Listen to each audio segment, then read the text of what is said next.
So today we're going to be looking at some of the meta decks that you can be running in TCG Pocket right now. We have got PokeZone, which is incredible. Pokemon Zone, for instance. It's got everything you need, from all of your events to tournaments to schedules, collectors, the whole shebang. This is kind of like the holy grail.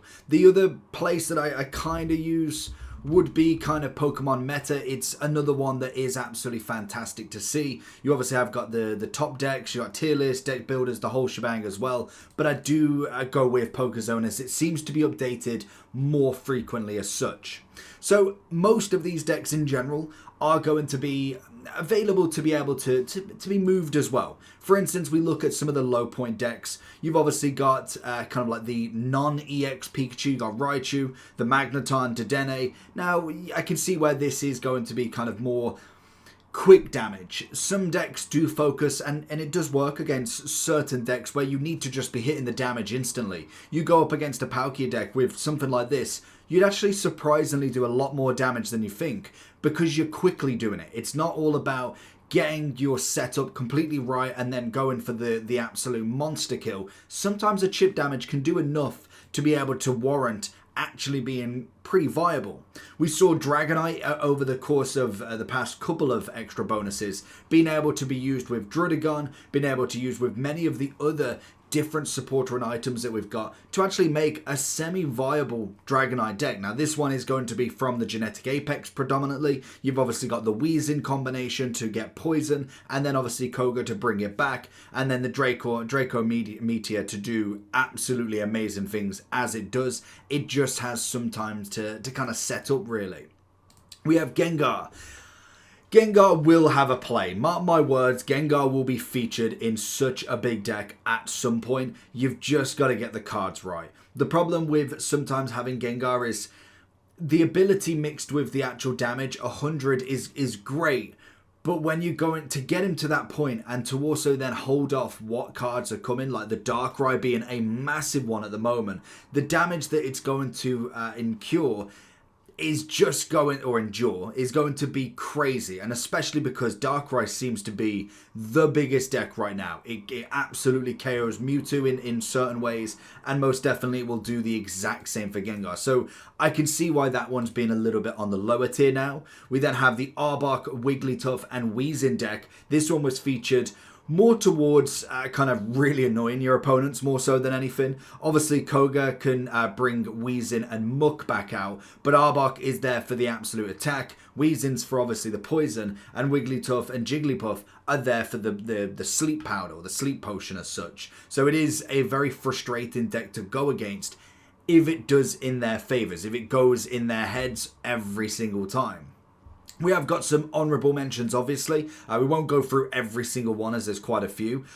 Mewtwo EX is a standard one. Now, it's still incredible. Don't get me wrong. If you don't go against, well, even if you do go against Darkrai, there's still a chance that this works. It's not that it's completely gone. I feel like Darkrai is really overshadowing at the moment because the weakness, obviously, to Dark, and then not having the ability to potentially get to guard as quickly as you need.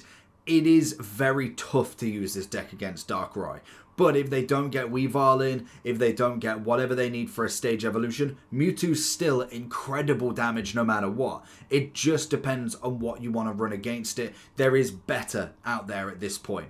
Then we've obviously got the Weavile deck. This is going to feature Darkrai, Spiritomb, sometimes, or personally I go with Greninja in there as well. You've obviously got Weavile for the damage because it's quick, it's a 1 energy, you can get that damage pretty quickly. Darkrai for the energy Nightmare Aura, Greninja for the Water Shuriken with no water energies needed. It's a very good setup if you can get there, and even if you miss one of them, maybe you don't get the Weavile, you don't get the Greninja, you don't get the Darkrai, you can still pick from each of them and get the damage absolutely up there. So I can kind of get that one. Greninja obviously is coming in with loads of different combinations, and this is the point with a lot of these decks is this is not like the final product, this is what you need. You can change the supporters and the items if you needed. If you want to change a certain type of Pokemon, maybe you don't want the Druddigon in there, then obviously you can go with what you need. Obviously Leaf's going to be very important if you are running the Druddigon, as you do need that retreat on there as ASAP as possible.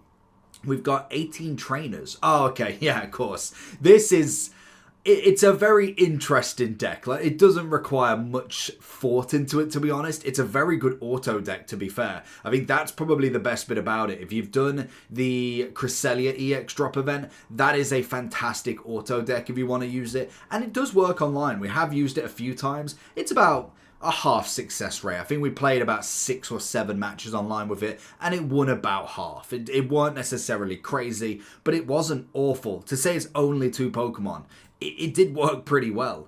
Venusaur, unfortunately, Venusaur and Blastoise, they are just nowhere to be seen. And who knows, we might get another EX at some point. I don't see that for the remainder of this kind of promo, or at least this kind of next expansion, because they've only just had their own, and they're bringing in all of the new kind of regions, new decks, to be able to kind of give you a wide variety. But who knows, there might be an item, a support, or even a link that works really well for the Venusaur, and it depends where they're going to go with this. Are they always going to be EX cards? We saw with the actual TCG, there's GX, there's EX. Could there be a chance of where you only use a certain dex, maybe a Kanto region? I don't know what they could go with. Marowak, obviously pretty good. Alakazam, to be honest, wasn't necessarily my favourite. Moltres with either Charizard or Arcanine was fantastic as well. Ninetales and Volcarona coming in with this deck personally. Celebi I still think is a very viable deck. It's very good against Darkrai, obviously having the weakness to Darkrai, which is always perfect.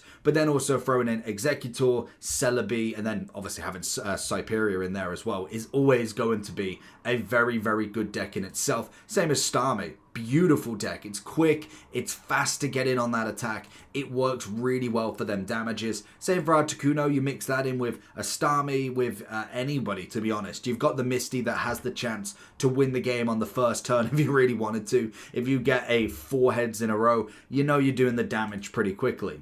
And then we've seen a little bit of play with Melmetal and Dialga. We're obviously seeing Bastiodon as well, which is a very, very frustrating Pokemon to go against.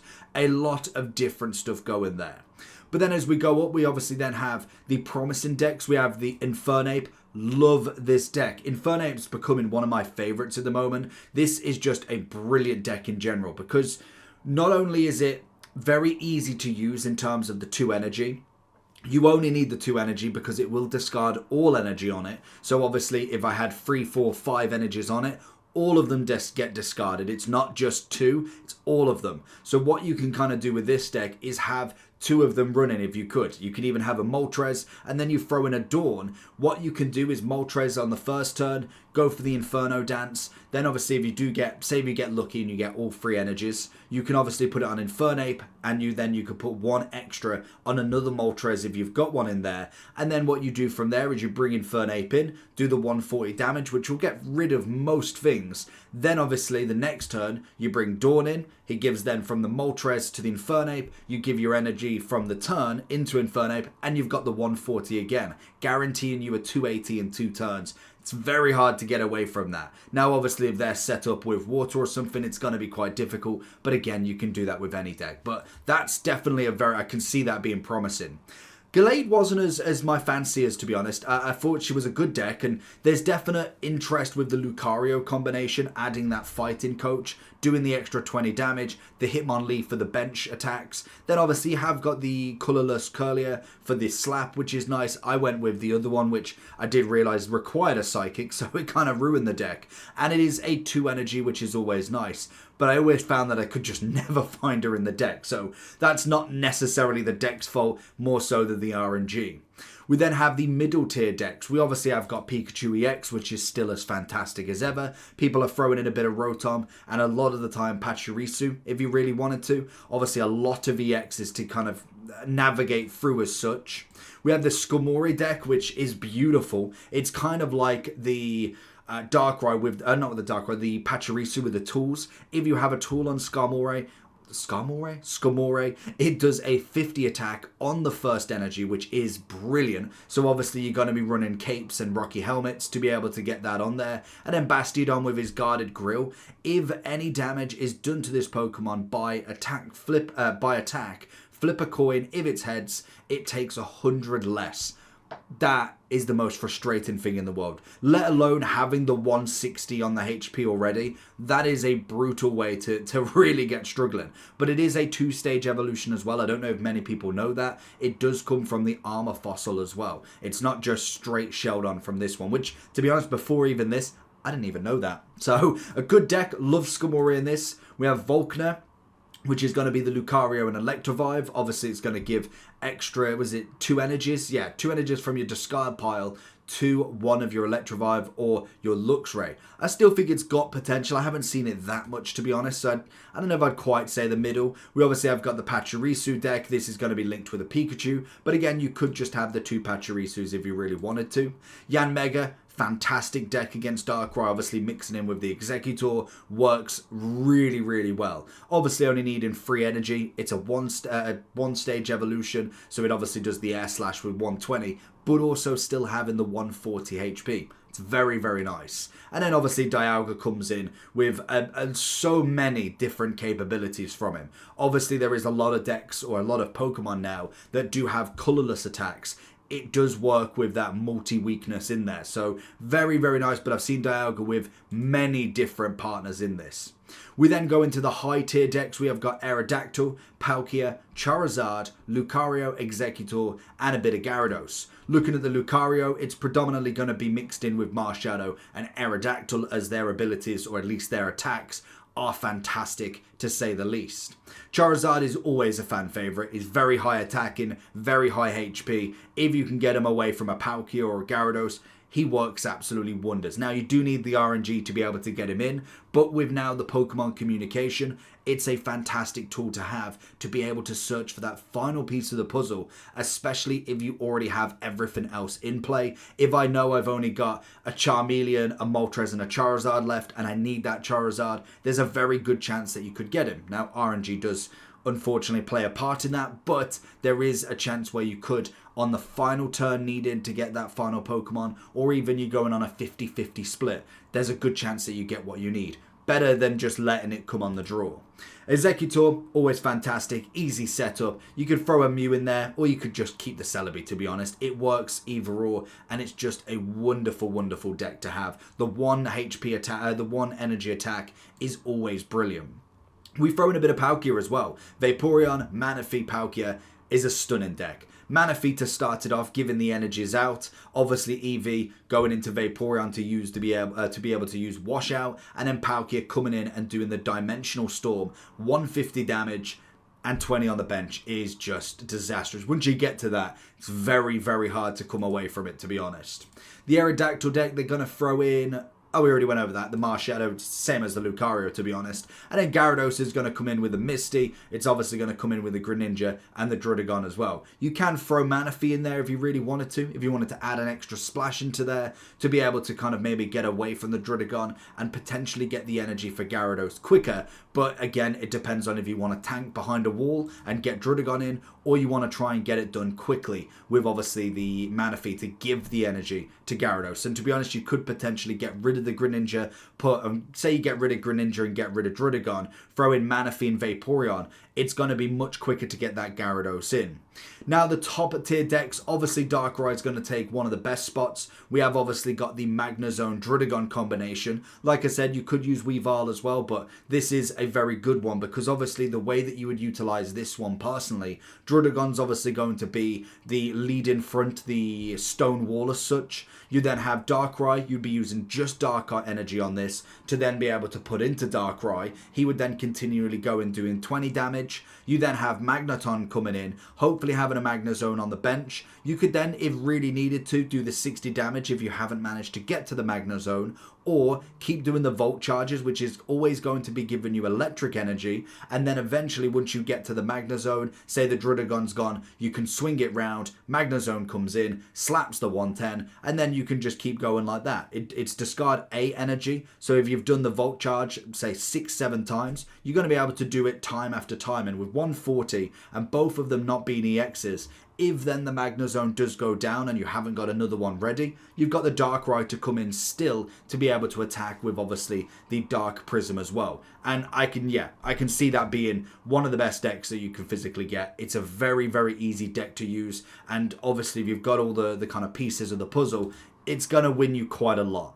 We also have the Fighting Toolbox deck. This is going to be, again, the swing of Magneton to Magnezone. You're going to throw Hitmonlee for the bench attacks, Hitmonchan just in case you need a bit of extra, and then you're going to have Marshadow in case one of these two goes down to be able to do that 100. Realistically, you want to start with one of these two, get a Magneton in using the Volt Charge as quick as possible. You've got Marshadow with 1 energy on it on hand in case one of these goes down, and then once then the Marshadow's gone, if you can't retreat, if they're going to take a piece for your piece, then you just throw the Magnezone in for the final blow of the puzzle. It's a very nice deck. Cyrus obviously going with a double because of Hitmonlee.